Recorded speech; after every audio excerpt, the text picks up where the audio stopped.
Продолжаем изучение Ламрима. Donc nous continuons l'étude du Lamrim. В первой части, которая относится к пути общему с малой личностью, мы рассматриваем одну из важнейших мыслей, благодаря которой мыслящий человек может побудить себя заняться искренней практикой.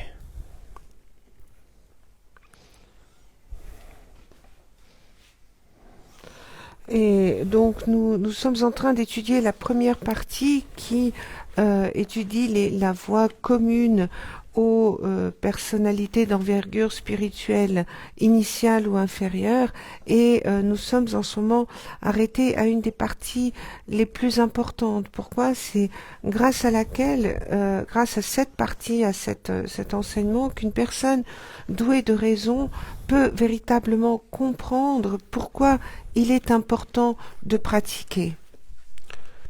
Без осмысления этой темы никакие наши действия не могут стать искренней практикой дхармы. Et sans compréhension profonde de ces enseignements, en fait, tous nos actes resteront dénués de cette motivation qui fait qu'on est véritablement dans la pratique du Dharma. Этой мыслью является размышление о непостоянстве и смерти. Et cette réflexion est le fait de réfléchir sur l'impermanence et la mort. Это размышление опирается на состоит из трех основных мыслей, которые в свою очередь опираются на три предпосылки. И из этих трех основных мыслей также вытекают три вывода. Et donc, cette méthode sur le fait comment cultiver cette compréhension, on la cultive sur la base de 3 points principaux, ou encore appelés racines, qui après nous donnent 9 postulats ou 9 arguments qui eux-mêmes, desquels vont couler 3 conclusions. Три основы, три основные мысли. Это размышление о неизбежности смерти. Второе – это размышление о непредсказуемости смерти. И третье – это размышление о том, что в час смерти, кроме дхармы, все бесполезно.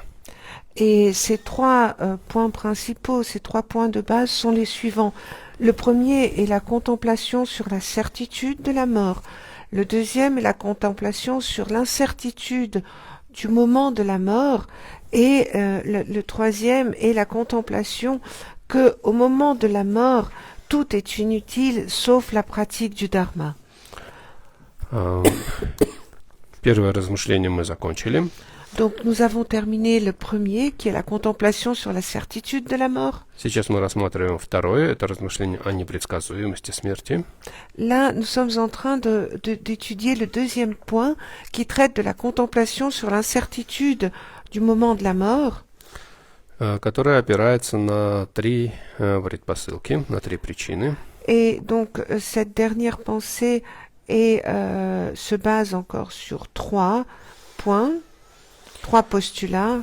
Мысль об особой неопределенности времени жизни обитателей Джамбудвипы, то есть нашей планеты Земля. Premièrement, le fait que la durée de la vie dans le monde de Jambudvipa est incertaine, c'est-à-dire dans notre monde. Вторая мысль – это мысль о том, что условий для смерти очень много, а условий для жизни мало. Le deuxième est le fait que les causes de la mort sont nombreuses, alors que rares sont les causes de la vie. И третье – это мысль о том, что тело очень слабо, и потому время смерти опять же непредсказуемо. В любой момент оно может сломаться. Et la troisième est le fait que, en raison de la grande fragilité du corps, le moment de la mort est incertain. Ce corps peut se casser à tout moment. Мгм. Из этих трех предпосылок первую мы опять же закончили, и сейчас находимся на второй. Donc, de ces trois points, de ces trois arguments logiques, nous avons étudié le premier et maintenant nous allons passer à l'étude du deuxième. То есть это мысль о том, что условий для смерти очень много, а условий для жизни мало.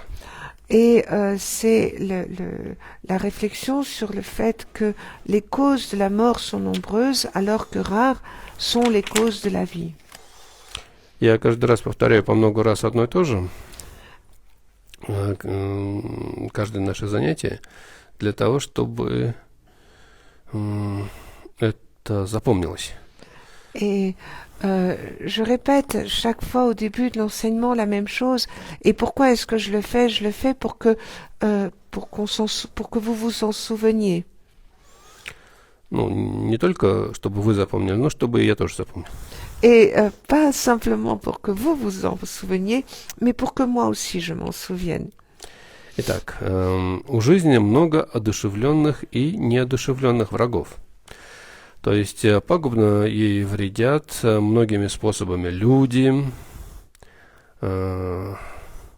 То у нас добрые демократы, то республиканцы где-то там за морем, то у нас свои кто-нибудь как-нибудь отмечают себя, что-то делают. В общем, везде могут найтись добрые товарищи, которые желают нам всеобщего добра. И нелюдь, то есть и злых духов, и существует много также животных. Под животными тут подразумеваются не только звери, но и какие-то маленькие насекомые, зачастую укус какого-нибудь паучка, клеща или кого-то также может привести нас к летальному исходу. Так, много животных, причиняющих вред телу, жизни, поэтому тщательно продумайте, как все они пагубны, могут быть, имеется в виду. Не значит, что они все злые и как бы имеют намерение нас погубить. Но как имеется в виду, что действительно нас окружает много вероятных опасностей. Не значит, что нам нужно забиться где-то в бункере и бояться всего, а просто осознать это. Тщательно продумайте, как все они пагубны, а также как пагубны внутренние наши болезни, ну вот всякие воспаления легких странные, вызванные тоже какими-то, скорее всего, все-таки это не существа, вирусы, но тоже что-то непонятное, такое внешнее, то ли внутреннее, а также внешние стихии. Часто происходят какие-то землетрясения, наводнения, пожары и тому подобные происшествия. Donc nous allons reprendre dans le texte avec des commentaires de la Matengon. Donc les causes de la mort sont nombreuses, rares sont les causes de la vie. La vie a beaucoup d'ennemis animés et inanimés. Les hommes et les non-hommes, les mauvais esprits peuvent lui porter préjudice de beaucoup de façons. Donc ici, il y a, que ce soit loin de nous, des luttes entre démocrates et républicains, ou bien plus près de nous, enfin, où que l'on soit, il peut y avoir des personnes qui peuvent nous faire du mal. Et il existe aussi beaucoup d'animaux qui peuvent faire du mal au corps et à la vie. Et là, donc il y a aussi des esprits qui peuvent nous faire du mal. Et pour ce qui est des animaux, il y a aussi des insectes, des araignées qui peuvent être extrêmement nuisibles. Et même si ils sont minuscules, une morsure d'araignée peut parfois être létale. Et nous sommes également penser au fait qu'ils sont tous dommageables et que les maladies intérieures et les éléments extérieurs sont aussi nuisibles. Donc nous sommes entourés de dangers tout le temps. Alors, ces dangers existent, ils sont importants, mais ça ne signifie pas qu'il faudrait se mettre dans un bunker et puis ne plus sortir et ne plus rien faire. Non, bien au contraire. Mais simplement, ce qui est important, c'est d'en être conscient, d'être conscient de l'existence de ces dangers. Pareil pour en ce qui concerne les maladies peuvent être le résultat de certains virus qui nous attaquent, ou bien encore en ce qui concerne des éléments extérieurs, cela peut être des incendies, des tremblements de terre, des ouragans qui peuvent arriver et qui peuvent nous être dommageables. И, кстати, опять же, наше тело непременно состоит из 4 элементов. То есть это земля, вода, огонь и ветер, так называемые. Или 4 стихии. Можно, опять же, 4 силы их понимать. Они тоже враждуют между собой. Поэтому случается, что нарушается равновесие между элементами, то есть происходит некий дисбаланс в сторону чего-то, что-то, и одних становится больше, а других меньше. И тогда возникает болезнь, которая может унести жизнь. Поэтому нельзя положиться на жизнь тела, ведь враги присущи ему самому. То есть оно само состоит из причин не жить. Et donc pareil, on reprend dans le texte avec des commentaires de la Matengon. Notre corps d'ailleurs est composé de 4 éléments. Ces éléments sont la terre, l'eau, le feu et le vent. Ces 4 éléments ou encore force comme on peut les appeler. Ces éléments s'affrontent et l'équilibre entre eux est parfois rompu. Les uns vont prendre le dessus sur les autres et alors peut apparaître une maladie qui peut nous terrasser. C'est pour cela que l'on ne peut pas que l'on ne peut pas se reposer sur la vie du corps. Il a des ennemis qui lui sont propres. Et en fait, le corps est composé lui-même d'éléments qui peuvent lui amener la mort. По этому поводу в сутре Великая Нирвана сказано: осознавать смерть значит думать, жизнь постоянно окружает множество злых врагов. Они каждый миг сокрушают ее и никогда не продлевают. À ce sujet, il est écrit dans le sutra du passage en nirvana. Considérer la mort, cela signifie penser de la manière suivante. Cette vie est constamment cernée par toutes sortes de forces hostiles qui à tout instant entraînent la désintégration. Mais rien ne prolonge la vie.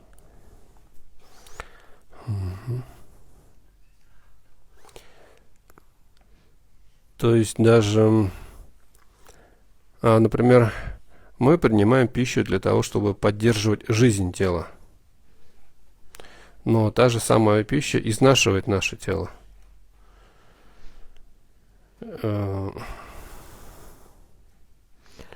Par exemple, en fait, on mange pour se maintenir en vie, mais de la même façon, cette nourriture, elle use notre corps. И все условия, благодаря которым мы живем, опять же, при несоблюдении какого-либо баланса могут стать причинами нашей смерти.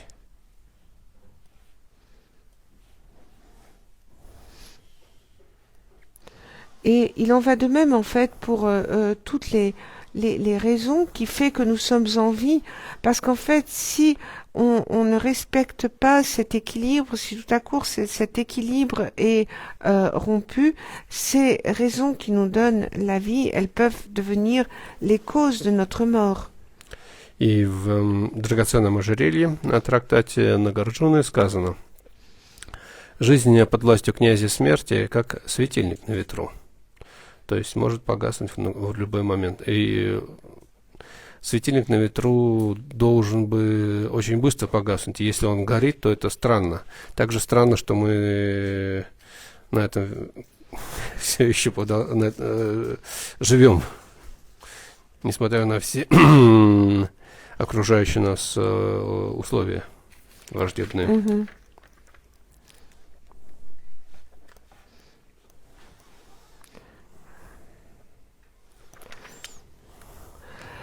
Dans la précieuse guirlande, Nagarjuna a écrit: Vous vivez au milieu de conditions qui sont cause de mort, comme une lampe qui brûle au milieu d'un vent violent.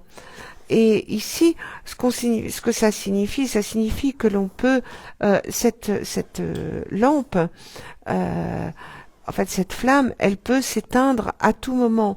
Et c'est étrange quand ces flammes continuent de brûler, même quand elles continuent de brûler longtemps, considérant les conditions dans lesquelles elles sont entourées, qu'elles ne devraient pas rester allumées aussi longtemps. Et il en va de même pour notre vie. On peut se dire que c'est étrange que l'on vive aussi longtemps si l'on regarde tous ces éléments néfastes qui nous entourent. И в послании к другу также Нагарджуна пишет: когда наполнена опасностями жизни и пена на ветру непостоянней, как удивительно, что от ночного сна мы просыпаемся еще и дышим. Et dans la lettre à un ami, Nagarjuna toujours écrit: Cette vie, assujettie à tant de maux, est plus fragile qu'une bulle d'eau emportée par le vent. Quelle merveille, vraiment, de respirer encore et d'émerger tout dispos du sommeil. А его ученик Арья Дева в трактате Чатухстава, 400-е, пишет: «Содружеству враждебных элементов ни в коем случае не надо доверять. Когда они, уравновесив силы, гармонию как будто создают». Et son disciple Aryadeva écrivait dans les 400 stances,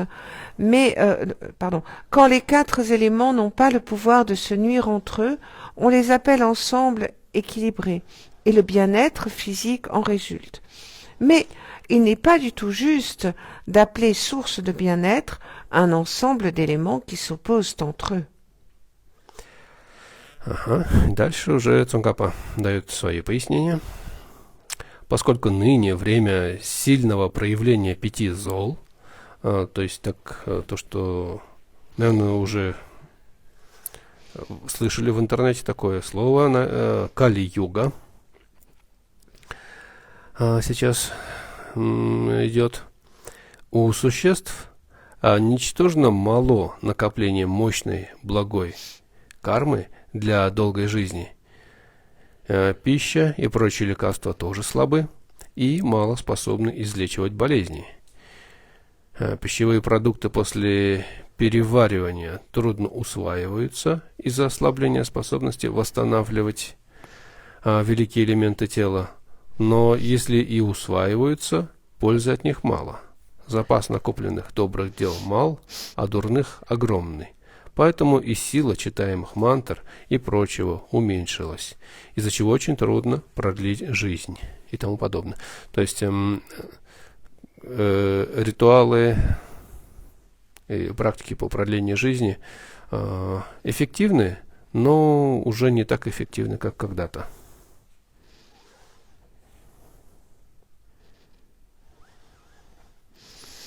Et maintenant, on va voir ce que Tsongkhapa a écrit. Il écrit la chose suivante.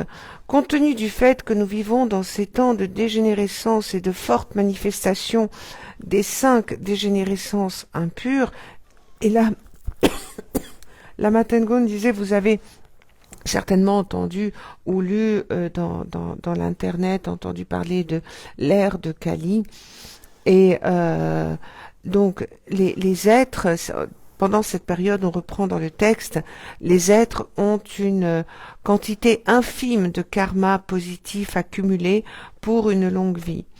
Les remèdes intérieurs et autres sont faibles et ont peu d'impact sur les maladies. Les aliments s'assimilent mal après leur digestion parce que les éléments du corps sont affaiblis. Et quand bien même ils seraient assimilés, leur impact sera minime. L'accumulation de mérite est maigre, alors que celle d'action négative est immense, ce qui fait que la récitation de mantras produit moins d'effet, ce qui fait qu'il devient très difficile de rallonger la vie, etc.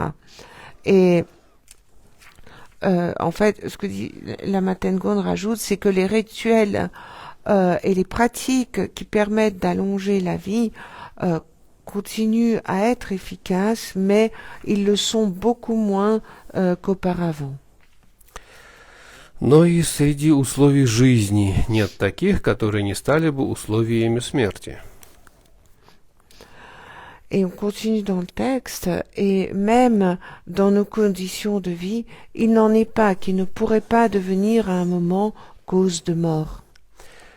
Чтобы не умереть, мы разыскиваем пищу, питье, жилище, друзей и прочее. Но если съедаем слишком много, или слишком мало, или неподходящую пищу и питье, если обваливается дом, изменяет друг и так далее, все это становится условием смерти. Поэтому нет условий жизни, которые не могли бы стать условиями смерти.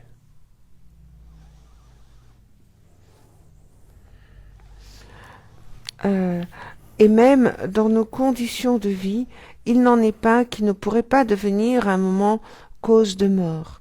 Afin de ne pas mourir, nous avons besoin de nourriture, de boissons, de maisons, d'amis, etc. Mais si l'on mange trop, pas assez, ou bien une nourriture ou des boissons non adaptées, si notre maison s'écroule, si les amis nous trompent, etc., tout cela peut devenir des conditions qui peuvent causer la mort. De plus, la mort est déterminée par la vie elle-même. C'est pour cela que bien qu'il y ait de nombreuses causes de la vie, on ne peut pas s'y fier. К тому же смерть предопределена самой жизнью. Поэтому, хотя бы и много было условий жизни, на них положиться нельзя. То есть предопределена самой жизнью, имеется в виду, что все, что имеет факт рождения, имеет и факт смерти. Все, что рождается, умирает. Нет ничего, что, родившись, жило бы вечно.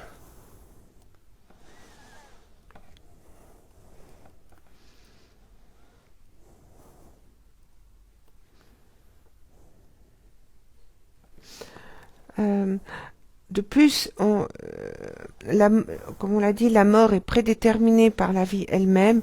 C'est pour cela que bien qu'il y ait de nombreuses causes de la vie, on ne peut pas s'y fier. Et en fait, tout ce qui naît meurt un jour. Il n'y a rien qui naît qui ne meurt pas. Ou rien de ce qui naît ne vit éternellement. И, как сказано в драгоценном ожерелье Нагарджуны, условий смерти много, условий жизни мало, но и они служить способны смерти. Поэтому учение практикуйте каждый миг. Et il est écrit dans la précieuse guirlande, les causes de la mort sont nombreuses, rares sont celles qui soutiennent la vie, et même ces dernières peuvent devenir des causes de mort. Il te faut donc toujours pratiquer le dharma. То есть вокруг нас окружает множество различных явлений. Большая часть из этих явлений может послужить условием смерти. Лишь некоторые могут послужить также и условием жизни, но и эти некоторые также могут быть условиями смерти. Так получается, что условий смерти больше. En fait, tout ce qui nous entoure peut être cause de notre mort. Et en fait, la majorité de ce qui nous entoure peut causer notre mort. Et alors c'est vrai qu'il y a aussi quelques phénomènes qui peuvent nous donner la vie, mais ces mêmes phénomènes peuvent aussi être cause de notre mort. Donc en fait, on est quand même il y a beaucoup plus de raisons que l'on meure que de raisons de vivre. Ага. И третья предпосылка о непредсказуемости смерти – это мысль о том, что тело очень слабое, и потому, или хрупкое, и потому время смерти непредсказуемо. Et donc maintenant le troisième point le troisième point qui conforte la réalisation que le moment de la mort est incertain et le fait, donc on a vu la durée de la vie dans ce monde est incertaine, les causes de la mort sont nombreuses et rares sont les causes de la vie. Et le troisième point est le moment de la mort est incertain en raison de la grande fragilité du corps. Поскольку тело непрочно, как пузырь на воде, то большого вреда не требуется. Жизнь можно потерять даже от занозы. Не понадобилось даже целого ствола сосны. Donc, on reprend dans le texte. Comme le corps est aussi fragile qu'une bulle sur l'eau, il n'est pas besoin de grandes nuisances pour le terrasser. On peut succomber à une écharde, on n'a pas besoin d'un poteau pour nous faire mourir.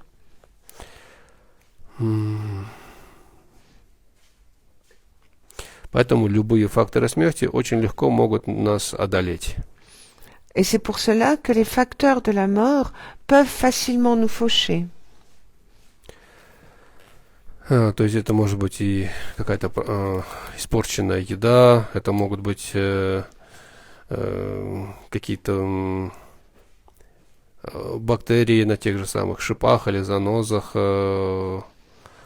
Это может быть какое-то скользкое пятно на полу.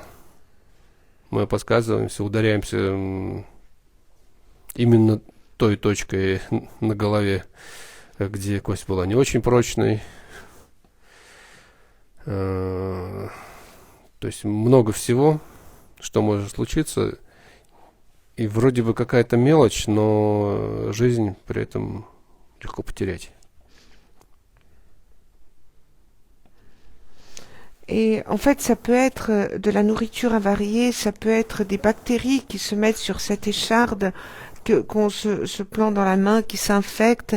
Ça peut être quelque chose, on glisse sur un résidu je sais pas, de substance glissante. On tombe, on se tape la tête et puis on en meurt. En fait, il y a énormément de raisons qui font qu'on pourrait perdre la vie. On peut perdre la vie à tout moment. И в послании к другу, опять же, Нагарджуна пишет, там сказано, что немощное тело человека, когда от нерушимых вроде тел Земли, то есть планета Земля, Джамбудвипа, горы Сумеру, это Великая гора, океана, мировой океан. Тут как бы считается, что с одной стороны это тела неких огромных существ, с другой стороны это как сказать, явление,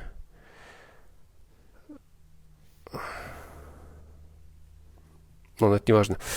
Это собьет. Да. Не нужно то, что это персонификация существ. То есть эти вещи также, нам кажется, что горы являются вечными, океан всегда, то есть как что-то вроде Гитлера приходит и уходит, а германская нация всегда будет. Люди приходят и уходят, а океан всегда остается, что-то такое. То есть, когда нам кажется, что некое явление, что оно тут вечное, мы-то ладно, а вот оно, но и таких явлений не существует. Mhm. Ведь и от них не останется даже горстки пепла, когда 7 солнц их жгут в конце эпохи. Mhm.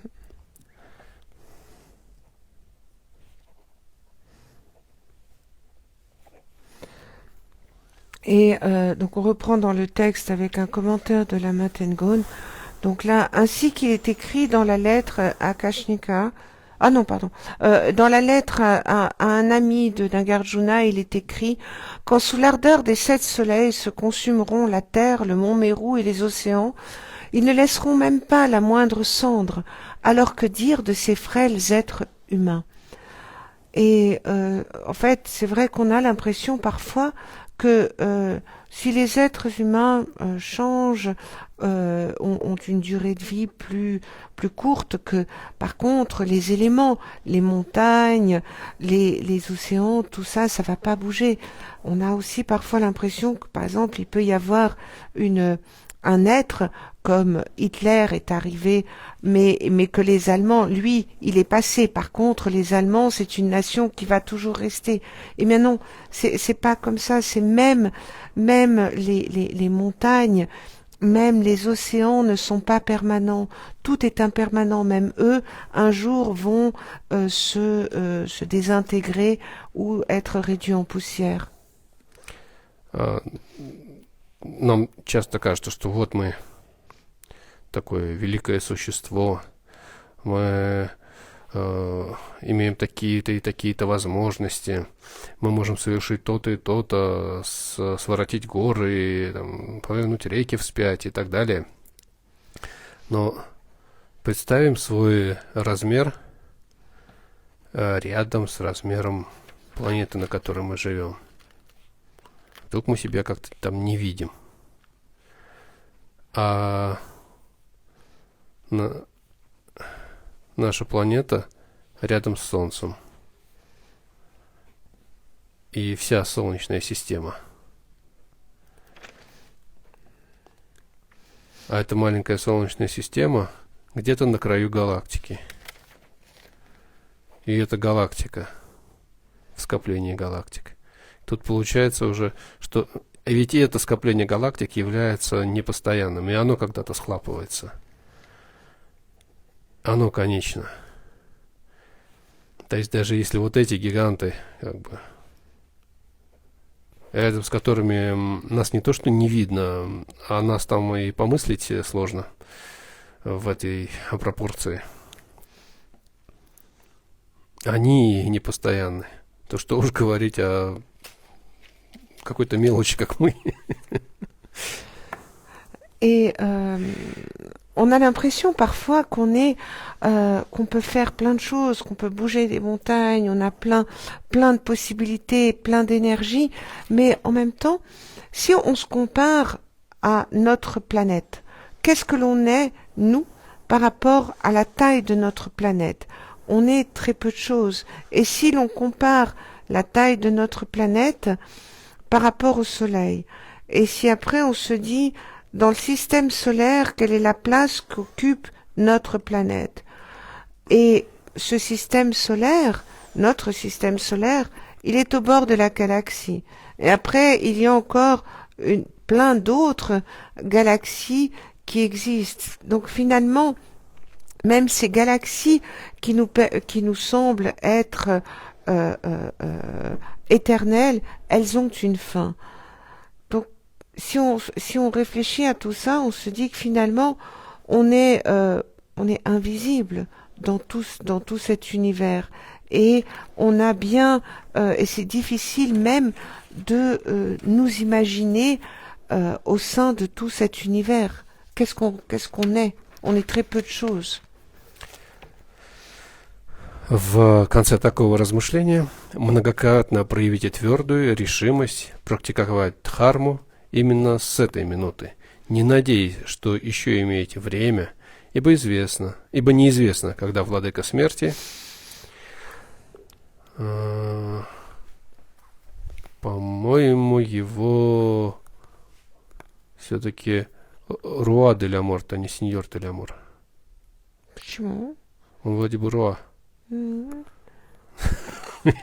если вы хотите, но как это звучит лучше, сеньор. Если вы очень хотите, я могу. И вот, когда владыка смерти ибо неизвестно, когда именно владыка смерти уничтожит жизнь тела. Et on reprend dans le texte, suite à de tels raisonnements, il faut à maintes reprises prendre la ferme décision de pratiquer le dharma, et cela dès cette minute-ci. Il ne faut pas espérer avoir encore le temps, car la venue du Seigneur de la mort est imprévisible, et on ne sait pas quand il détruira la vie du corps. Et là, la Matengo me dit, ah, mais est-ce que ça serait peut-être mieux de dire, d'appeler le roi de la mort plutôt que le Seigneur de la mort? Et, Яма Раджа. Он Раджа. Ну, он Раджа, да. Ну, да, по-французски сеньор это тоже имеется в виду, Да, это даже... ну, как сюзерен. Ну да, то есть... Господин. Угу. Ну ладно. Итак, что же говорится в послании к Канишке? Владыка смерти никому не друг. И он всегда внезапно нападает. Поэтому немедли, говоря, мол, буду завтра следовать учению. Но тотчас же все силы прилагай, негоже думать, буду делать завтра, сегодня же займусь другим. Однажды ведь придет такое завтра, когда тебя уже не будет в нем. Перескочили. Я перескочил. Специально? Я поэтому спросил, что тут не тот, сказал, да, так и есть. Не, ну потому что здесь тоже так есть. Так, хозяин земли. Пока твое тело, взятое в долг у стихии лишь на время, еще не болеет, еще не слабо, в благом состоянии еще пребывает, сумей наделить его смыслом и сделай его неподвластным различным болезням. Потери сил жизненных и даже смерти. Когда оно станет больным, одряхлевшим, что сможешь поделать, коль даже захочешь придать ему смысл, вспомнив о должном? То есть практикуй тогда, когда у тебя есть возможность, или пока еще у тебя есть возможность.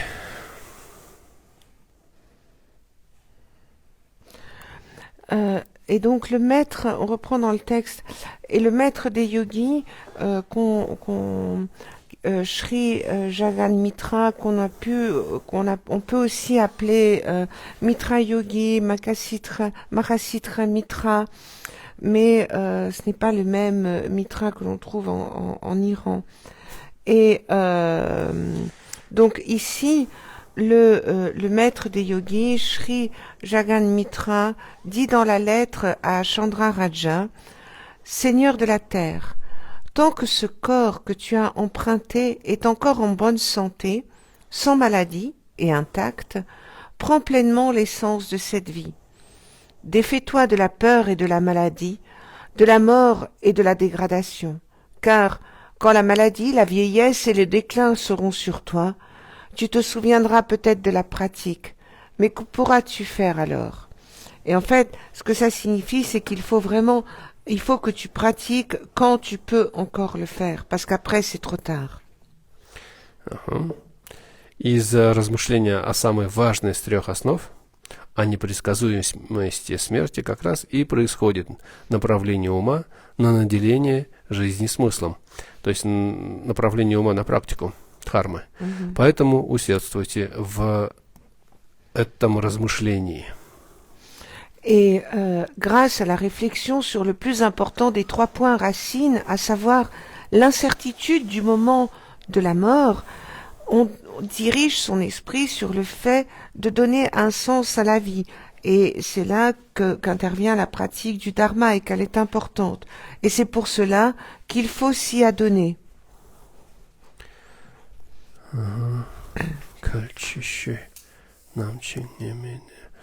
Так, на этом пока остановимся. Alors, on va s'arrêter là pour l'instant, pour aujourd'hui. Перейдем к прибежищу.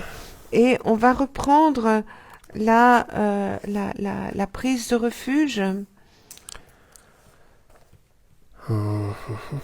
사실 베개주 지메더라 저런신이 되게 뭐지 생계신도메데 베와르게 노는다시나 저버쇼 담고러라 남한달라 감느리야다야미 다기에 지냐 사비게 바리는데 나와고나 감베나 게버라지존로스 도에데 미님보렌도 사제 쇼 데르니르인도 벨레 조니니 카다라 양바 간시 사바데 로메 마리게 론도 바고 남랭가베 함보라 저겨라지 데마르마 손베 세라 군도야 잠베 양게 제베 제존데 뎀베 님바 림바 공자 람게 조니네 루베남 나갸나마니 제쇼 랑게 제신 도베 람게네 쇼라 제베 다오에 타게게 도비히게 몽바 세제네 갸베 템바 요렌 징겨라게 템바린 신주게 마갸방 갸갸냠바라 겨베 쇼데라니 닌제 신부 히라게 바히 벤데 데르데 소라제 바라쇼 세제 갸베 메챈틴레레 레도 잔초 람게린 베경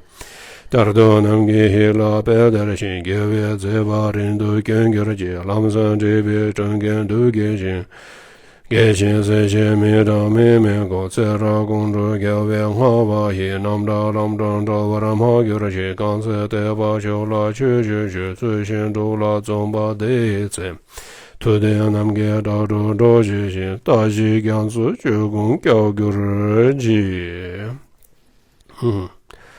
Так, мы в побережье до какого места дошли? Мы дошли до... Сейчас. Вот это. Обратись к Кидаму Дармапалам. Ага. Вот это мы прошли, вот это. Обращаясь к великолепных, превосходных покровителей, хранящих Дарму, защитника, обращаясь к мудрости. Вот здесь мы остановились. Ясненько.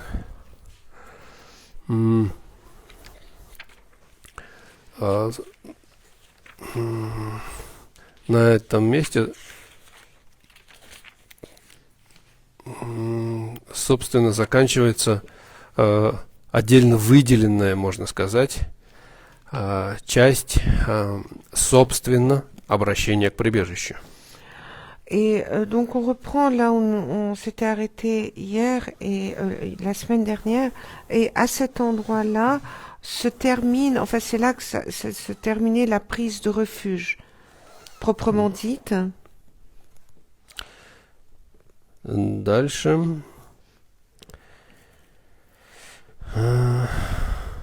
идет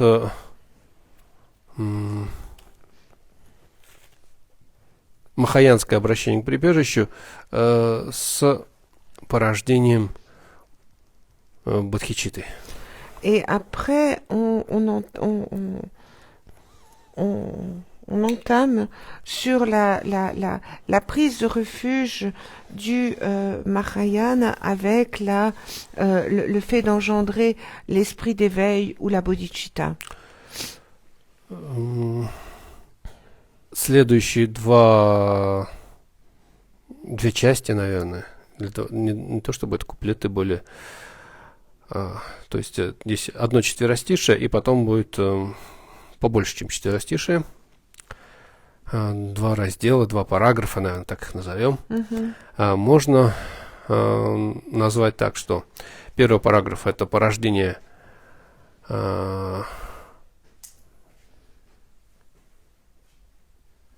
вдохновенной бодхичитты, или бодхичитты вдохновения. Это пожелание, устремление к пробуждению. А вторая мысль — это порождение бодхичитты, практической бодхичитты. Собственно, принятие на себя обязательств бодхисаттвы.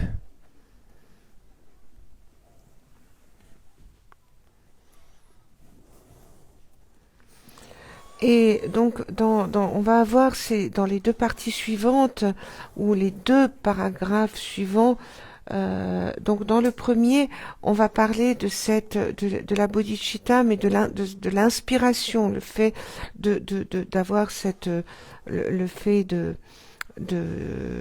d'engendrer l'esprit d'éveil, d'avoir cette motivation. Et dans le deuxième paragraphe, ça sera la bodhicitta, si l'on peut dire une bodhicitta pratique.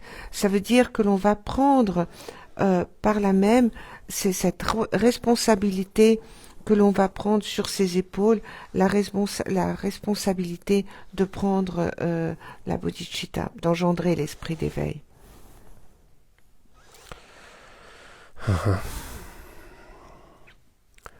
Бодхичитта пожелание – это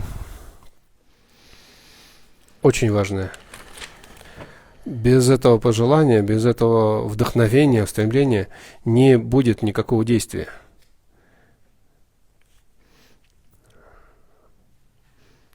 Et cette bodhicitta de motivation, d'inspiration, elle est extrêmement importante parce que si on n'a pas cette première motivation, eh bien, il n'y aura aucun effet à la suite. Il n'y aura pas d'action. En fait, cette inspiration, si elle n'existe pas, eh bien, c'est elle qui donne naissance aux actions.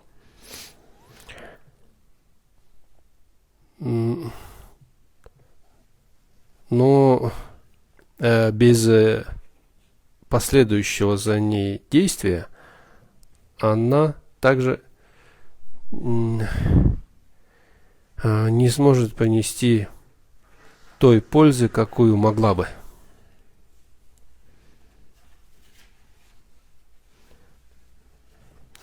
Последующее действие – это практическая бодхичитта. Mais en même temps, elle est liée à la bodhicitta pratique, c'est-à-dire que s'il n'y a pas les actions qui vont succéder à cette motivation, eh bien, elle n'apportera pas l'utilité qu'elle pourrait avoir.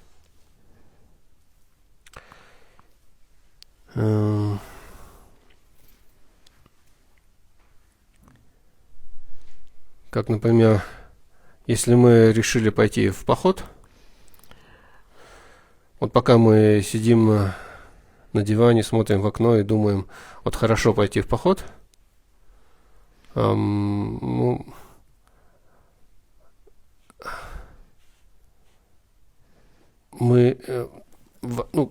с какой-то стороны это уже здорово. Мы хотя бы задумались над этим, над тем, что хватит отлеживать бока. Мы уже отличаемся от большинства тех, кто просто так сидит на диване, смотрит телевизор. Но без того, что мы пошли надевать ботинки, вот это желание пойти в поход еще не принесло той пользы, какую могло бы. Но мы уже одели ботинки. Но когда мы пойдем надевать ботинки, это уже началась практика. Ага. Мы уже сдвинулись с дивана. Угу. До того, как мы сдвинулись с дивана, мы все еще сидим на диване, но тем не менее, обладая вот этой мыслью «хочу пойти», мы уже как-то отличаемся от большинства, от себя, того, который лежал на диване, по крайней мере. Но опять же, без того, что мы пойдем надевать ботинки, вот эта мысль не принесет результата. Если мы так и подумали, ну хорошо было бы, а потом взяли в руки пульт от телевизора и проснулись уже следующим утром. То есть вот эта мысль, она была хорошая, но не принесла того результата.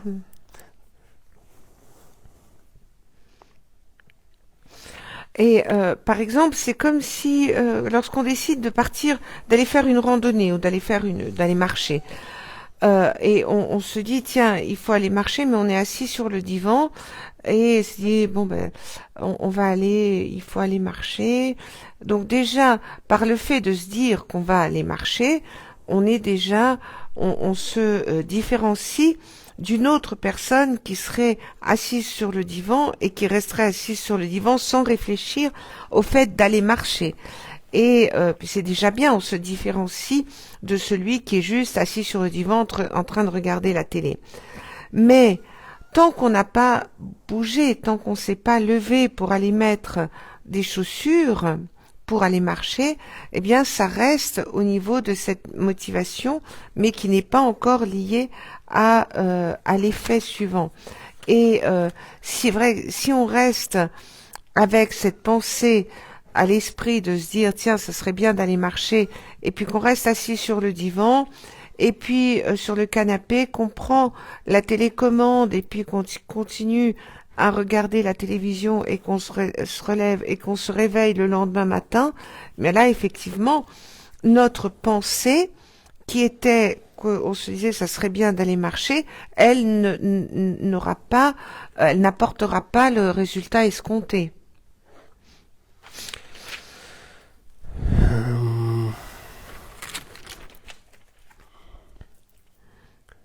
И тем не менее, желанная бодхичитта, в отличие от мысли пойти в поход, от просто мысли пойти в поход, сама уже приносит огромную пользу. Если суметь ее породить искренне, то уже одним этим мы накапливаем огромные заслуги. Уже одним этим мы, породив в себе вот эту бодхичитту, мы уже превращаемся из обычных существ в сыновей Будды. Мы до этого были узники сансары, а породив эту мысль, мы стали принцами Дхармы.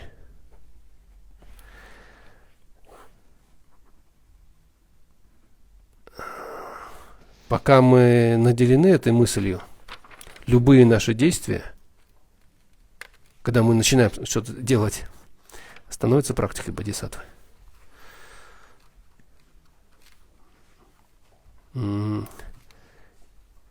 И даже на том промежутке, пока мы еще не приступили к какой-то деятельности, просто присутствие этой мысли в потоке нашего ума уже благотворно влияет на нас.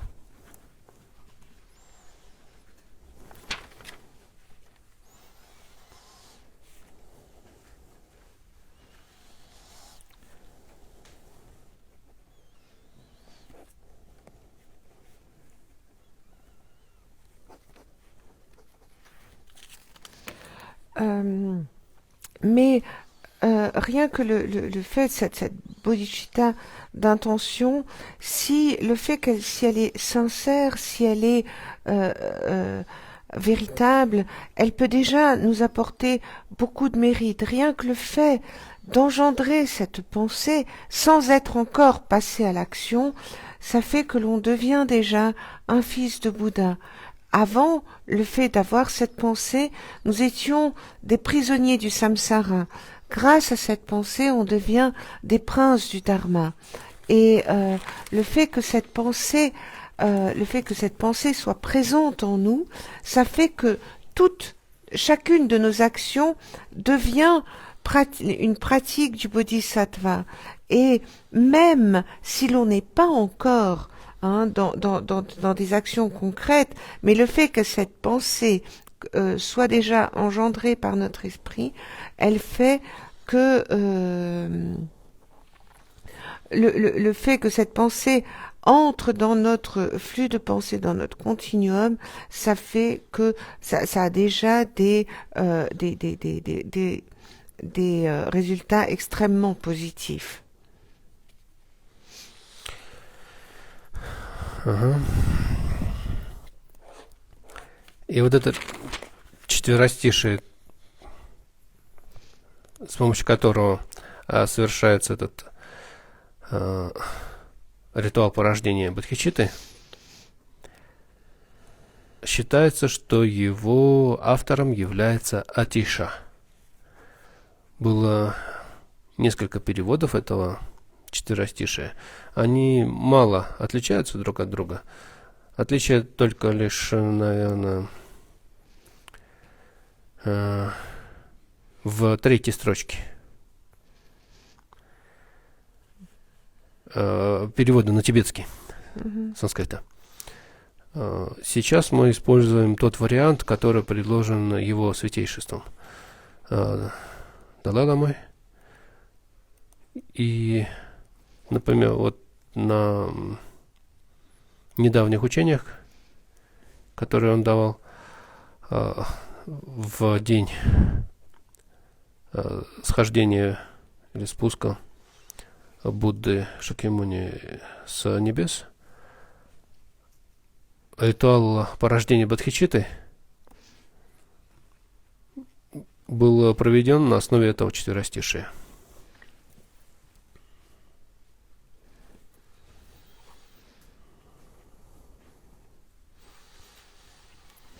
Donc, les quatre vers, ce quatrain que l'on va voir, grâce auquel on engendre l'esprit d'éveil ou la bodhicitta, on estime que c'est Atisha qui en était l'auteur.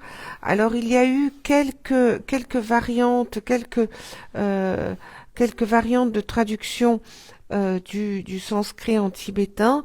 Et aujourd'hui, on utilise la version qui a été proposée par le Dalai Lama.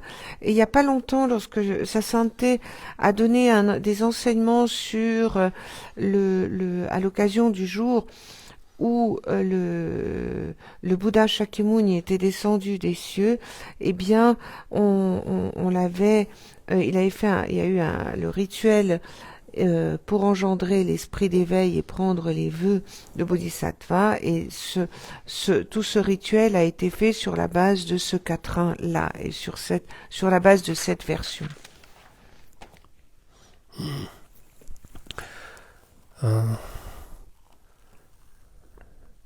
Здесь из этих 4 строчек первые 2 являются обращением к прибежищу, а последние 2 являются порождением Бодхичитты, собственно. Donc, dans ce quatrain, les 2 premiers vers concernent la prise de refuge, et les 2 derniers sont le fait d'engendrer l'esprit d'éveil proprement dit.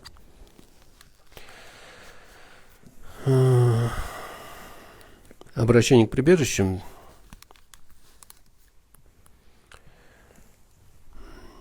То есть здесь перечисляются 3 драгоценности: Будда, Дхарма. Слово сангха здесь не использовано, сказано как бы чуть-чуть иносказательно, написано чуть-чуть иносказательно высшее собрание. И вот к этим 3 драгоценностям я,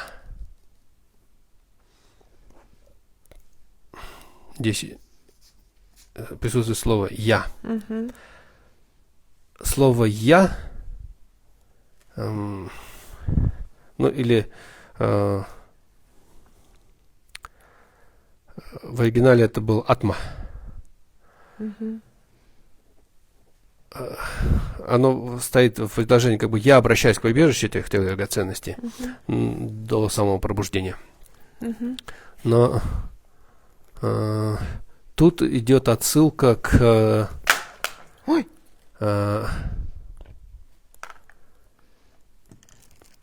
отсутствию самости.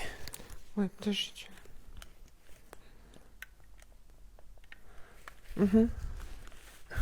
К отсутствию самости личности из 2 видов бессамости. Это бессамость личности. То есть здесь уже идет разговор об этом. А в 2 строчках, когда говорится, то есть последующие 2 строчки, пусть на благо существ я стану Буддой, здесь опять же использовано это слово я. Это подразумевается бессамость явлений. Вот как бы в этом четверостишии опосредованно присутствует описание или объяснение или отсылка к 2 видам бессамости. А первое, извините, потому что когда я там ранила свои. До самой сущности пробуждения я обращаюсь к прибежищу Будды, Дharмы и Высшего Собрания. Это я, это отсылка к не я как бы, или я сам обращаюсь. Вот эта самость, отсылка к бессамости личности. Здесь бессамость личности, а позже будет бессамость явлений, дхарм, феноменов обычно переводите.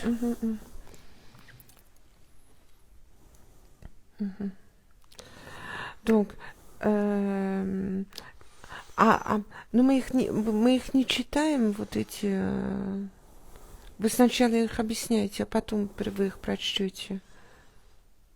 Ну, еще как-нибудь пойдем к ним, чтобы прочесть. Ну давайте прочтем. До самой сущности пробуждения я обращаюсь к прибежищу в Будде, Дхарме и Высшем Собрании. Пусть на благо скитальцам,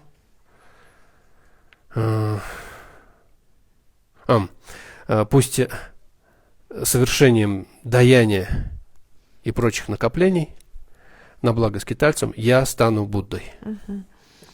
Donc, là, on a la courte, comme on a dit, dans les deux premiers vers, on a la prise de refuge, et dans les deux deuxièmes, on a le fait d'engendrer la bodhicitta.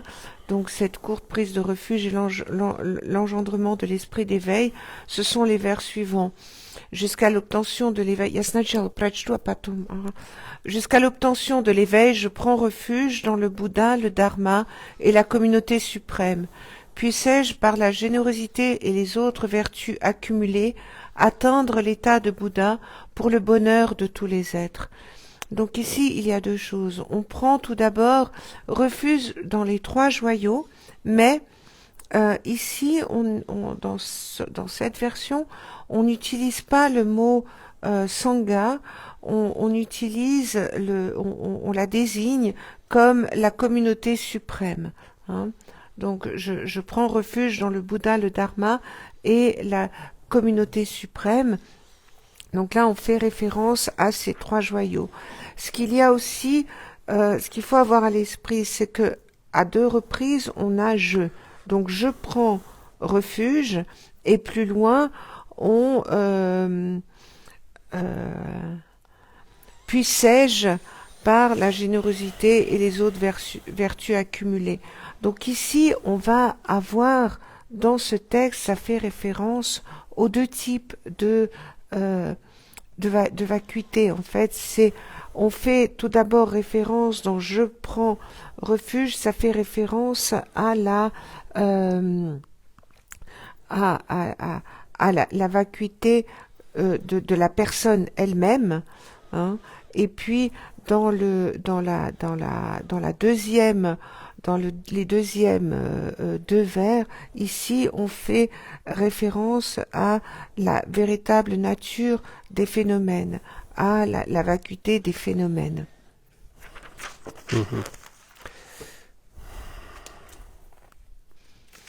До самого пробуждения я обращаюсь к прибежищу в Бодхидхарме и Высшем Собрании. До самого пробуждения в тибетском, если дословно перевести с тибетского, наверное, можно сказать, что до самой сущности пробуждения. Бодхигарбха.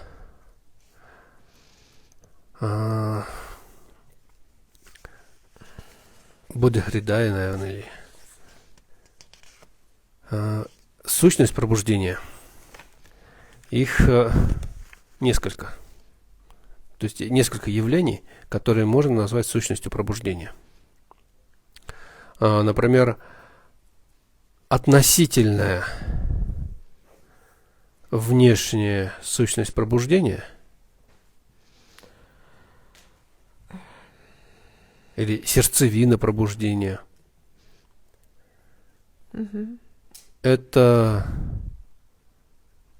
место, которое находится на полуострове или субконтиненте Индостан, на территории Индии, в штате Бихар.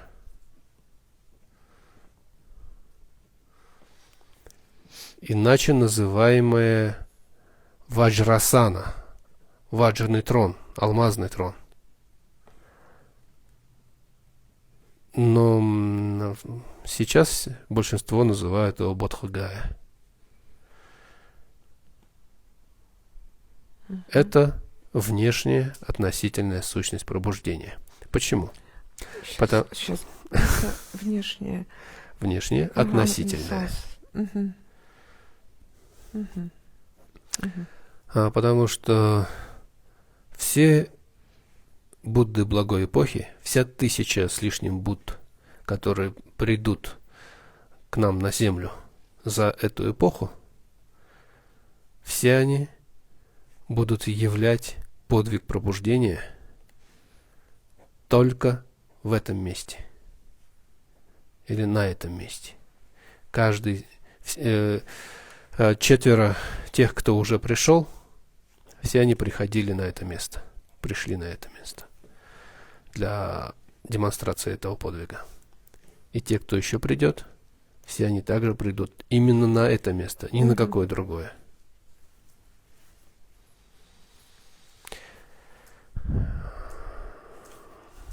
Считается, что вот этот кусок как бы земли не разрушится, даже когда разрушится наша Вселенная. Ну, по крайней мере, Солнечная система.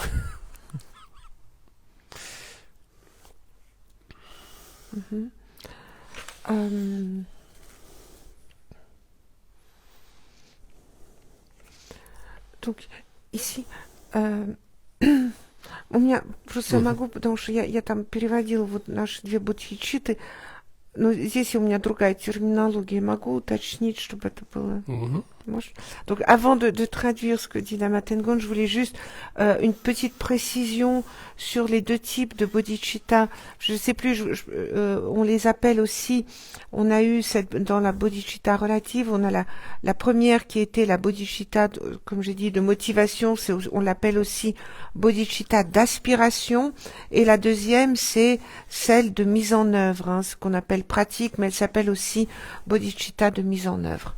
Donc, dans le texte, on reprend dans le texte, on dit jusqu'à l'obtention de l'éveil. Quand on parle de l'éveil, par exemple, en tibétain, cela signifie jusqu'à l'essence de l'éveil. Et ici, il y a tout d'abord l'essence extérieure relative de l'éveil. Donc ça, c'est cet endroit qui se trouve dans ce qui est aujourd'hui sur les territoires de l'Inde, dans l'état de Bihar. On a Vajrasana, qui est le trône de Vajra ou le trône adamantin, que l'on appelle aussi Bodh Gaya. Et pourquoi est-ce que cet endroit s'appelle comme ça? C'est parce que tous les Bouddhas qui doivent encore venir dans notre époque, et tous les 4 qui sont déjà venus, ils viennent à cet endroit, et c'est que à cet endroit qu'ils atteindront l'éveil et qu'ils montreront qu'ils atteignent l'éveil. Et c'est à cet endroit extrêmement précis, à Bodh Gaya, qu'ils viendront. Et cet endroit restera entier, cet endroit de notre terre restera entier même lorsque tout notre système solaire viendra à disparaître.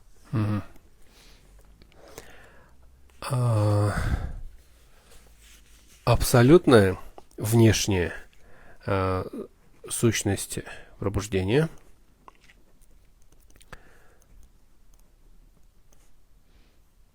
это Аканишта. Это... Аканиста. Акаништха. Акаништха.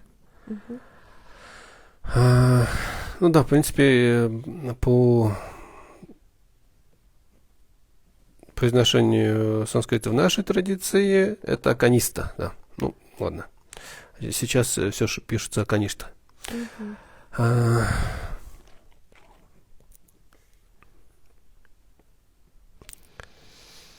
это мир на границе, ну или это зона, область на границе мира форм и мира без форм. То есть это самая тонкая точка мира форм. Дальше как бы уж измерение, можно сказать, переходит уже на мир или на план без форм.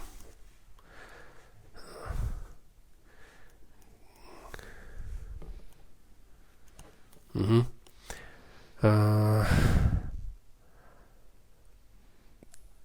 Когда Будды приходят в Ваджрасану в Индии для того, чтобы явить подвиг пробуждения, тела их находятся там, но сознание попадает в Аканишту. И в Аканиште, в области, которая называется плотный строй, Тукбы-Гупа, забыл как на санскрите,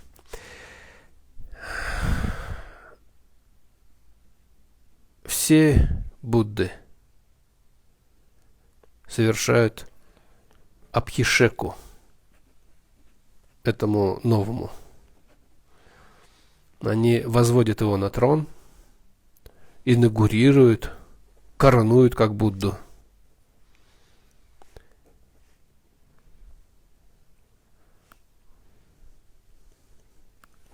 И вот это вот называется внешняя, абсолютная сущность пробуждения.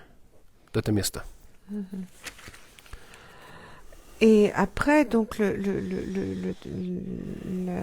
l'autre essence d'éveil, c'est cette essence d'éveil absolu extérieur qui, que l'on appelle Akanishta. Et en fait, c'est cette zone qui se trouve à la frontière du monde des formes et du monde de la non-forme. Et c'est vraiment le point le plus subtil du monde de la forme, juste avant qu'il ne bascule dans le monde de la non-forme. Et c'est lorsque les Bouddhas arrivent à Vajrasana pour atteindre l'éveil, leur corps, il reste là-bas, mais leur esprit, il est déjà dans cet endroit Аканишта. Плотный строй, это как понять? Это вот плотно все вот так составлено. Ага, вот так, да? Ага. Et donc, dans cet endroit, ils sont tous... Можно сказать, на тибетском называется Тукбы-Гопа. Тукбы-Гопа. Без перевода. Ну, можно, если это сложно. Не, ну это просто имеется в виду, что они вот так просто все плотно. Выстроены, составлены очень плотно. Понятно. Ага. Что-то. Не значит, что Будды вот там вот так стоят. Ну да, понятно. Non, en fait, et ce que ça signifie, c'est que c'est un endroit qui est d'une très forte densité. Hein. Donc, à ce moment-là, leur esprit arrive à Akanishta, ils ont tous les Bouddhas qui sont rassemblés dans cet endroit, ils le mettent sur le trône et on a en fait cette reconnaissance où c'est un peu comme un couronnement du Bouddha qui est en train qui a atteint l'éveil. Et ça, c'est cette forme, cette essence absolue extérieure de l'éveil.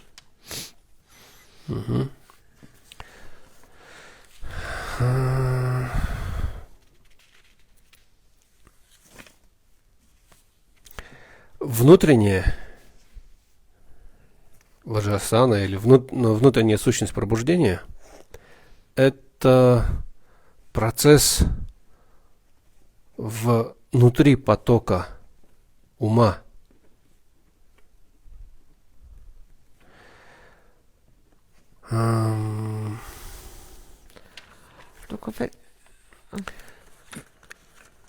В целом, бодхи или пробуждение тоже бывают разные. Достижение архатства шраваками называется бодхишраваков. Ну или нирвана, опять же. Достижение нирваны. Достижение нирваны пратикабуддами называется бодхи-пратикабуд. Но они в какой-то мере несовершенны, эти два вида пробуждения.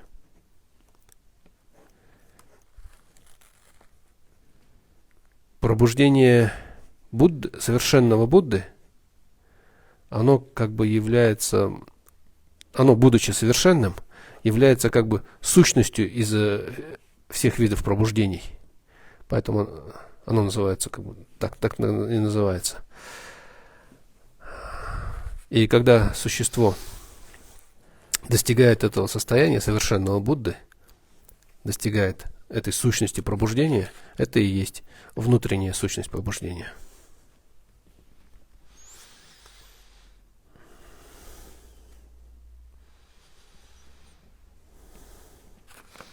Гандавьюха. Что Гандавьюха? Вот это место называется Гандавьюха в Аканиште. Подождите, какой, где мы? Плотный строй, который. Гандавьюха, на санскрите. На санскрите, вот то, что, ага.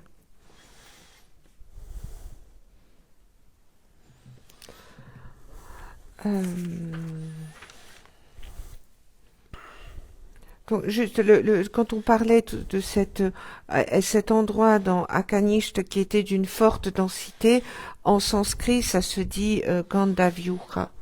Oui. Juste pour l'information. Donc ça, c'est ce dont on parlait avant. Ici, maintenant, en ce qui concerne l'essence intérieure de l'éveil, lorsqu'elle s'inscrit, dans le continuum mental, il faut savoir que l'éveil peut être il peut être différent. Par exemple, lorsque les Shravaka atteignent l'état d'Arat, c'est le Bodhi Shravaka. Lorsque le Pratyekabuddha va atteindre le Nirvana, ça va être le Bodhi des Pratyekabuddhas. Mais ces deux types d'éveil ne sont pas complets, ne sont pas parfaits. Et c'est l'éveil du Bouddha proprement dit qui, lui, est parfait parce que il correspond à l'essence de tous les types d'éveil qui existent. Et lorsqu'un être atteint cet éveil, c'est ce qu'on appelle l'essence intérieure de l'éveil. Mm-hmm. Вот что имеется в виду, когда говорится до самой сущности пробуждения. Я обращаюсь к прибежищу. Какая сущность имеется в виду? Voilà, quand on dit, voilà de quoi on parle véritablement, de quelle essence de l'éveil on dit dans ce premier vers, jusqu'à l'obtention de l'éveil, je prends refuge. Опять же, когда говорится, что я обращаюсь к прибежищу до самой сущности, то есть начиная от настоящего момента, до тех пор, пока я не стану Буддой. Вот на всем протяжении всех этих рождений я вот наперед уже обращаюсь к прибежищу трех драгоценностей.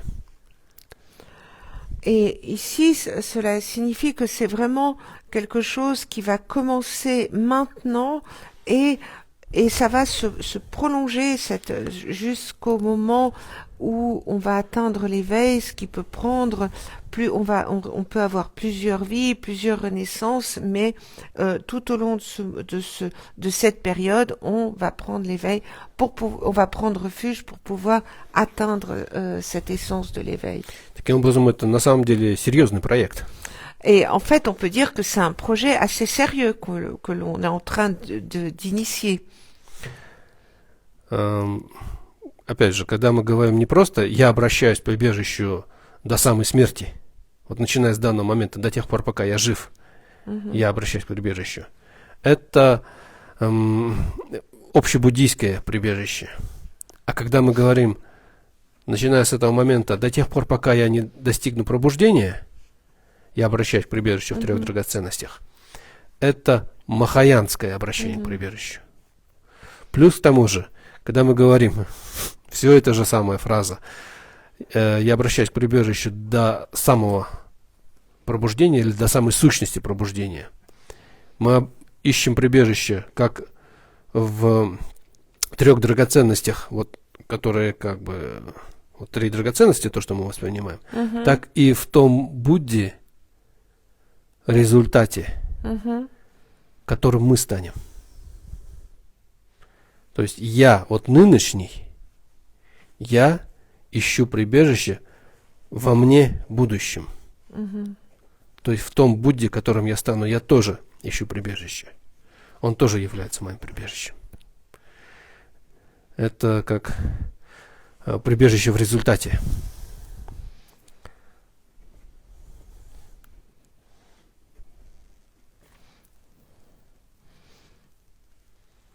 Ну, это получается вот это именно махаянское. И все это махаянское. Да. Ну, Это махаянское и махаянское прибежище в результате. Понятно. Donc ici, quand on dit, donc il y a c'est les nuances qui existent dans les prises de refuge, parce qu'on a tout d'abord, on va avoir la prise de refuge plus commune bouddhiste qui sera je prends refuge jusqu'à la mort dans les trois joyaux. Alors qu'ici, dans cette version-là, qui est la version du Mahayana, c'est que je prends refuge dans les trois joyaux jusqu'au moment où je vais atteindre l'éveil. Donc ça nous met au-delà de cette mort-ci, mais dans toutes les vies suivantes, dans toutes les renaissances suivantes. Et ici, on a aussi, on souligne le fait que on prend refuge donc jusqu'à atteindre l'essence de cet éveil et on veut atteindre le résultat du refuge. Donc en fait, là, lorsque l'on dit que l'on prend refuge dans le Bouddha, on prend déjà refuge dans le résultat de ce que l'on va devenir. Parce qu'en fait, moi, aujourd'hui, je prends refuge dans le Bouddha que je deviendrai une fois que j'aurai atteint l'éveil. Donc, c'est là qu'il y a en plus cette notion de résultat dans la prise de refuge, puisqu'en fait, on va prendre refuge on prend déjà refuge aujourd'hui dans le Bouddha que l'on deviendra un jour.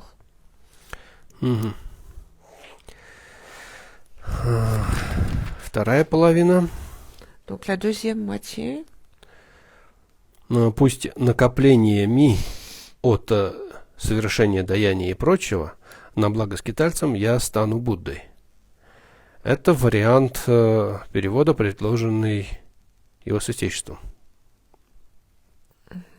Donc là, la deuxième partie qui dit « Puissais-je, par la générosité et les autres vertus accumulées, atteindre l'état de Bouddha pour le bonheur de tous les êtres », c'est la version qui est proposée par sa sainteté.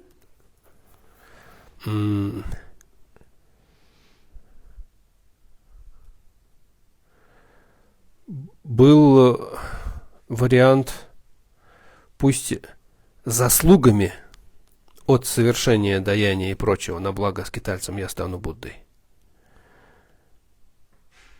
Вместо накоплениями слово «заслуги». Заслугами от накопления. И был вариант «Пусть действиями даяния и прочего». То есть на благо скитальцев я стану Буддой. Было исходно заслугами. Пусть заслугами от совершения даяния и прочего. Но некоторым как бы кажется, что такое пожелание чуть-чуть неполноценное. Так как пробуждение достигается благодаря двум накоплениям. Накоплению заслуг и накоплению мудрости.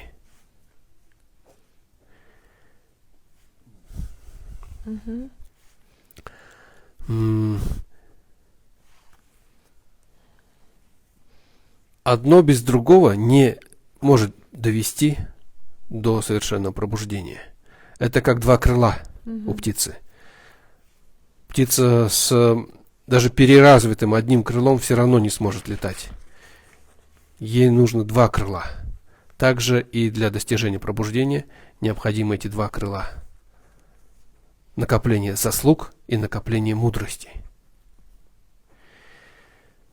И когда говорится, пусть накоплениями, пусть заслугами от совершения даяния и прочего, иногда людям кажется, что как будто бы забываем о накоплении мудрости. Хотя накопление мудрости здесь как раз зашифровано в тех двух словах «я» и «я». Оно здесь присутствует в виде этих двух «я», то есть, которые олицетворяют собой бессамость личности и бессамость явлений. Но, тем не менее, вот, как бы на словах, когда не говоришь этого, иногда ощущается некоторый дискомфорт, видимо. Поэтому люди говорили, пусть действиями. То есть, слово «действие», оно нейтральное. Вроде бы охватывает и заслуги, и мудрость. Но его святейшество предложил, просто чтобы уже не мучились ни те, ни другие, просто сказать «накоплениями». И слово накопление, оно действительно все охватывает, и тут все присутствует. Donc là, dans la deuxième partie, dans laquelle on dit puissais-je par la générosité et les autres vertus accumulées atteindre l'état de Voda pour le bonheur de tous les êtres. En fait, ça c'est la version qui a été la traduction qui est conseillée par sa sainteté. Avant, on a vu plusieurs autres versions où on avait, on disait, grâce au mérite accumulé et grâce aux actions de la générosité accumulée et autres. Et en fait, il y avait une précision qui était demandée. C'est la suivante. C'est parce que, en fait, les mérites, ce n'était pas, c'était trop restrictif dans le sens où il faut avoir à l'esprit que l'éveil, en fait, il résulte de deux types d'accumulation. L'éveil résulte premièrement de l'accumulation des mérites et de l'accumulation de la sagesse. Et l'un sans l'autre, l'un ne peut pas fonctionner sans l'autre, parce que là, on se retrouve un petit peu comme un oiseau. Je sais pas quoi. Comme un oiseau a besoin de deux ailes pour voler, on a besoin de ces deux accumulations de mérite et de sagesse qui doivent se faire d'une manière proportionnée pour pouvoir atteindre l'éveil. Or, la sagesse, comme on l'a vu, elle est déjà représentée par le fait qu'on ait deux fois le mot je qui soit utilisé, puisqu'on a dans un premier cas, c'est le je qui représente la vacuité de l'être, et dans l'autre cas, ce je représente la vacuité de tous les phénomènes. Donc, cette sagesse, elle est présente. Néanmoins, pour un petit peu rétablir le fait que l'on fait référence aux accumulations, dans cette version, on a maintenant, on parle, puissais-je par les accumulations de la générosité et des autres vertus. Et dans le texte, ça nous donne puissais-je par la générosité et les autres vertus accumulées. Et ES.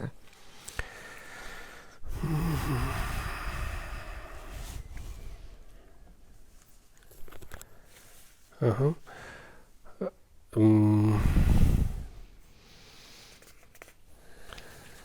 В этом благопожелании, опять же, можно сказать, что присутствует краткое описание пути, как обычное существо становится Буддой.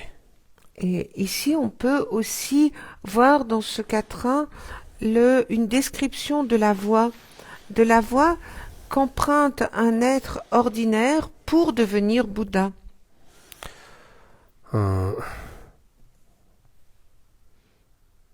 То есть обычное существо приводит к совершенству два вида накоплений, то есть накапливать полностью вот эти два вида собраний, или то есть накопление мудрости и накопление заслуг, и становится Буддой, когда это все как бы накопится.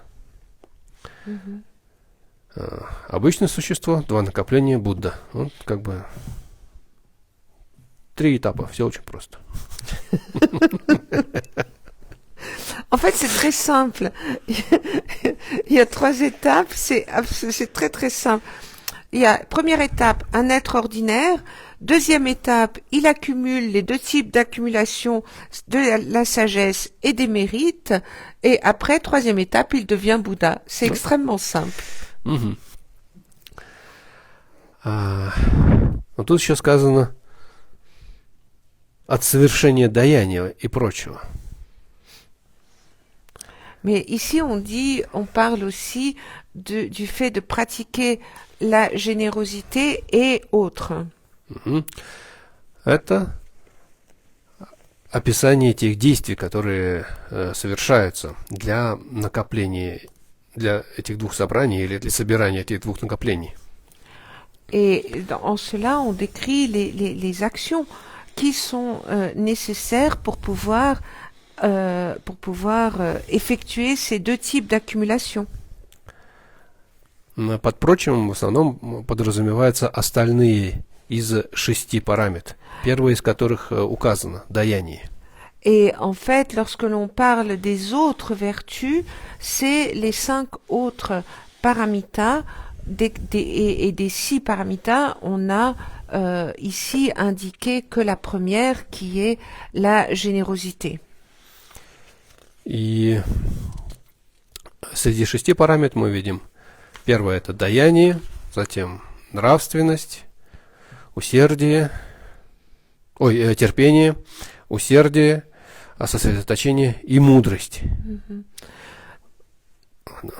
Donc, des 6 paramitas, nous avons la première qui est la générosité, la deuxième qui est l'éthique, la troisième qui va être la patience, la quatrième qui va être l'effort, la cinquième qui est la concentration, la méditation, et la 6e qui est la sagesse. Donc là, nous avons nos 6 paramitas. Поэтому те, кто читал, произносил эти слова, пусть заслугами, то есть не как у нас написано, пусть накоплениями от совершения даяния и прочего, а пусть заслугами от совершения даяния и прочего, иногда объясняли это тем, что даже если мы не увидим описание накопления мудрости в словах «я» и «я», но слово «прочие» ясно указывает на 6 параметру, то есть на все 6 параметров, а следовательно и на 6 параметру мудрости. Следовательно, здесь прямым текстом указано и 2 вид накопления мудрости. Et donc ici, on avait encore donc quand on dit les autres vertus accumulées, donc on a nos 6 paramitas, les 5 autres paramitas en plus de la générosité. Et quand on avait dans la version précédente, on ne parlait que des mérites sans les accumulations. Les gens disaient que l'explication venait du fait que on parlait des autres vertus, et que donc par là même on faisait référence aux 5, aux autres, à toutes les paramitas, dont la 6e est la sagesse, et donc de par là même on faisait quand même référence aux 2 types d'accumulation. D'un côté, accumulation des mérites, et de l'autre côté, accumulation de la sagesse. Тут опять же, конечно, возникает вопрос, можно ли использовать абсолютное накопление как субстанцию для посвящения. Но все равно это мало кому понятно из тех, кто меня слушает, так что это можно опустить. Все-таки сказать? Ну, я уже все сказал. Еще раз. То есть возникает такой вопрос, А какой? Ага. Ну вот вопрос, можно ли использовать абсолютное накопление как субстанцию для посвящения? Из этих понятных слов какое-нибудь предложение, смысл какой-то понять? Comme субстанцию для Посвящение. Ну вот мы совершили какое-то действие. Скажем, поднесли цветок ступе. И мы посвящаем заслугу, то есть вот это действие подношения цветка мы используем как субстанцию для того, чтобы посвятить эту заслугу пробуждению там, или счастью всех существ, процветанию чего-нибудь там и так далее. То есть здесь какое-то действие, которое использовано как субстанция. А можно ли использовать абсолютное накопление как субстанцию для посвящения? Или нет? Или можно? Для посвящения. Ну да. Вот посвящение это, я имею в виду, эти действия я посвящаю пробуждению. Вот.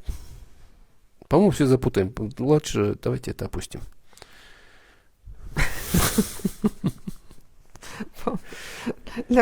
Умствования будут какие-то просто. Bon, non, la Matengon dit qu'on va laisser passer ce passage parce que sinon ça va emmêler encore plus. Ага, тут и так сейчас будет сложно.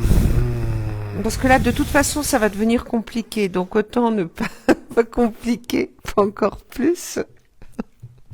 Итак, это четверостишее. До самого пробуждения я обращаюсь к прибежищу Будди, Дharме и высшем собрании, и пусть накопление от совершения даяния и прочего на благо скитальцам я стану Буддой.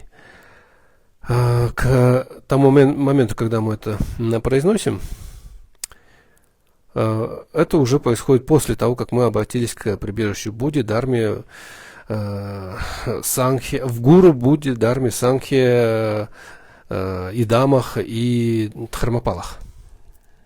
Перед нами уже выстроена вот эта большая красивая картинка, где в центре восседает наш гуру в облике Будды Шакьямуни, перед ним, вокруг него учителя, перед ним вот те, с которыми мы встречались в этой жизни, в том виде, как мы их видели.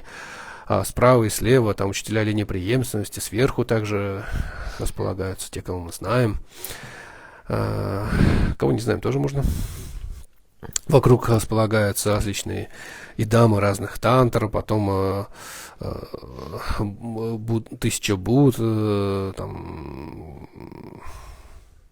Бодхисаттвы, Шаваки, Патикабудды, Виры, Дакини, Дхармапалы. Вот эта картинка. Вокруг нас все существа в облике людей. Все мы обращались к прибежищу. Когда закончился предыдущий раздел, можно оставить все как есть и продолжить произносить вот эти слова, как бы эту клятву о том, что я вот обращаюсь к вашему прибежищу, и пусть моими действиями, все мои действия послужат тому, чтобы как можно скорее достичь пробуждения. С одной стороны. Можно так сделать, то есть оставить поле прибежища. Но, возможно, лучше будет, если по завершении предыдущего, то есть когда мы уже в третий раз произнесли, обращаясь к прибежищу великих превосходных покровителей, хранящих дхарму, защитниках, обладающих оком мудрости, ну или на тибетском «Ишеги чендандеманала кяусучио». А в этот момент вот это поле прибежища, которое перед нами было, начинает как бы схлапываться, оно тает в свете к центру, к фигуре нашего учителя, гуру, в облике Будды Шакьямуни. Он также превращается в сгусток света, ведь мы обращались к его прибежищу, и теперь они как бы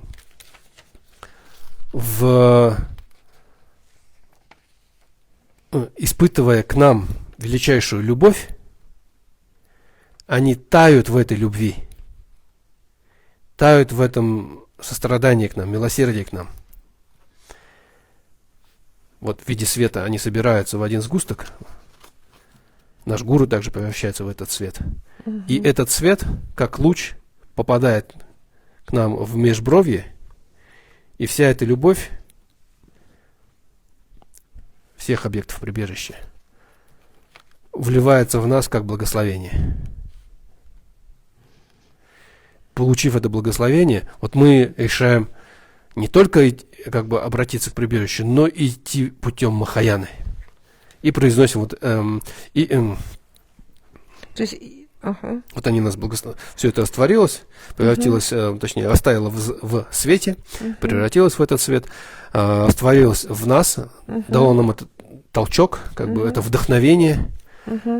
Мы моментально перед собой разворачиваем либо же большое, как бы, поле заслуг теперь. Но здесь присутствуют Будды, ну, то есть здесь присутствуют гуру, Будды, ну, и дамы, Будды, Виры, Дакини и Дармапалы. Здесь нет Шраваков и Пратикабут. Либо же включающий все прибежища наш гуру. То есть наш гуру в облике Будды Шакьямуни и все. Ну, либо же Ламы Цунгкапы. А если мы гелукпинцы, либо какого-то другого гуру, гуру Падмасамбхава и так далее. То есть тот облик, который включает все три прибежища. И перед этим образом мы уже принимаем вот эти обязательства, порождаем бодхичитту и так далее. Следующие действия будем совершать. Donc là, si vous vous souvenez, on s'était arrêté, donc la partie précédente, hein, on avait devant nous le champ de refuge, et c'est là qu'on disait je prends refuge dans les pléiades de Dieu, des mandalas, des idams et de leur entourage, je prends refuge dans les merveilleux et excellents protecteurs, dans les défenseurs du dharma, possédant l'œil de la sagesse. Donc là, devant nous, on avait vu donc on avait devant nous ce champ de refuge, et donc on a cette image, on a le gourou, les idams devant nous, les maîtres connus, à droite et à gauche on a les maîtres de la lignée de transmission, on a les idams, toutes les déités, on va avoir les bodhisattvas, les shravakas, les pratyekabuddhas, les dharmapalas, les viras, les dakinis, et tous ces êtres du champ de refuge. Donc là, on a deux possibilités quand on passe à cet engendrement de l'esprit d'éveil. Soit on laisse le champ de refuge comme il est, et on peut à ce moment-là prononcer la courte prise de refuge et l'engendrement de l'esprit d'éveil que l'on vient de voir. Soit on peut faire autre chose, on va dissoudre le champ de refuge qui va se dissoudre dans le centre, dans notre maître le Bouddha Shakyamuni, qui va lui-même devenir lumière, et cette lumière, de cette lumière va émaner pour nous un amour et une compassion qui va être se concentrer d'amour et de compassion sous la forme de lumière, va entrer dans entre nos sourcils, et on va recevoir grâce à cette lumière une bénédiction. On va recevoir la bénédiction via la lumière de tout ce champ de refuge qui s'est fondu dans cette lumière. Et donc après, à ce moment-là, inspiré par la bénédiction que l'on aura reçue du champ de lumière, on va redéployer un champ de mérite. Mais dans ce champ de mérite, la différence sera que l'on aura toujours notre gourou, les idams, les bodhisattvas, les viras, dakini, les dharmapalas, mais ne seront pas présents dans le champ de mérite les shravakas et les pratyekabuddhas. Par contre,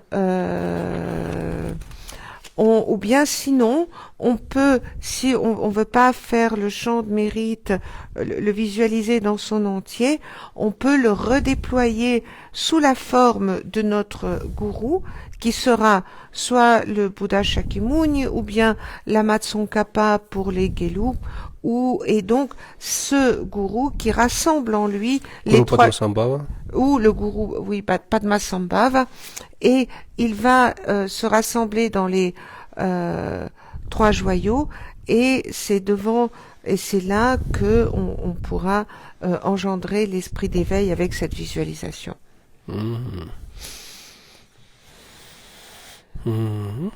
И вот уже перед этим как бы вторым объектом мы и совершаем это порождение бодхичитты и так далее. Et donc c'est maintenant avec devant cet objet de visualisation que l'on va engendrer l'esprit d'éveil. Смысл слов и это предложение или абзаца в целом мы вроде бы разобрали. Donc nous avons, je pense, étudié le sens de ces 4 vers, le sens des mots aussi les uns après les autres.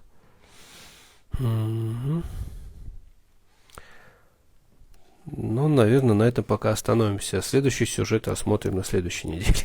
Et donc aujourd'hui nous allons nous arrêter là et on continuera la semaine prochaine avec le prochain point. Для начала практики не ждите, пока мы закончим весь этот текст. Alors simplement, pour commencer la pratique, vous n'avez pas besoin d'attendre qu'on ait fini tout le texte. Vous pouvez commencer dès Вы maintenant. можете уже сейчас читать от начала и до конца. И все это будет также полезно. Et те визуализации, которые вы знаете, вот вы проведите, а дальше, в крайнем случае, как вот на первом занятии, помните, мы говорили о том, что цветок лотоса вырастал у нас там из лба, вот он тут болтался. Как бы этот лотос может закрыться и раствориться в нашем межброви. Также и во всех других визуализациях. Все образы, которые перед нами были, по завершении всей практики, вот пока, если вы не знаете, что именно нужно делать, пусть они пока будут перед вами. Вы перед ними все эти слова произносите, наполняйте их смыслом, перевод есть, наполняйте их смыслом, как будто вы это все делаете, действительно искренне совершаете. А в конце, по завершении практики, когда вы уже поднесете им мандалу, пусть они растворятся в свете или еще в чем-то, и как бы оставят в свете и растворятся в вас. И вы как бы представьте себе, что вы получили какое-то благословение, какую-то теплоту, вдохновение и так далее.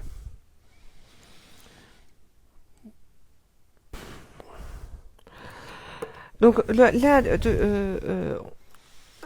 tout ce qu'on a vu précédemment, toutes les visualisations qu'on a pu décrire, on avait la fleur de lotus qui se refermait. Après, c'est les différentes images qui se dissolvent dans de la lumière. Et en fait, si vous n'êtes pas encore très au clair, des fois vous vous demandez mais comment est-ce que je fais? Si vous n'avez pas tellement quoi faire, ce que vous pouvez faire à la fin, ce qu'il y a de plus important, c'est que ressentir que tout ça, toutes ces images, toutes ces visualisations, le plus important, c'est qu'elles vont se dissoudre en vous avec dans cette lumière, et ça va être fait de manière extrêmement sincère, et ça va vous apporter de la chaleur, de l'amour, ça va vous inspirer, et donc c'est ça qui est le plus important à faire. Если что-то все-таки осталось непонятным, если у вас остались какие-то вопросы, задавайте их, там, пишите под видео или еще каким-то образом. Постараемся в следующий раз ответить на них. И- Если, конечно, знаем это. Et s'il y a peut-être des questions que vous voulez ou des choses, des précisions que vous aimeriez avoir, envoyez-les nous par écrit et on essaiera de d'y répondre si on arrive la semaine prochaine. Благодарю за внимание. Je vous remercie pour votre attention.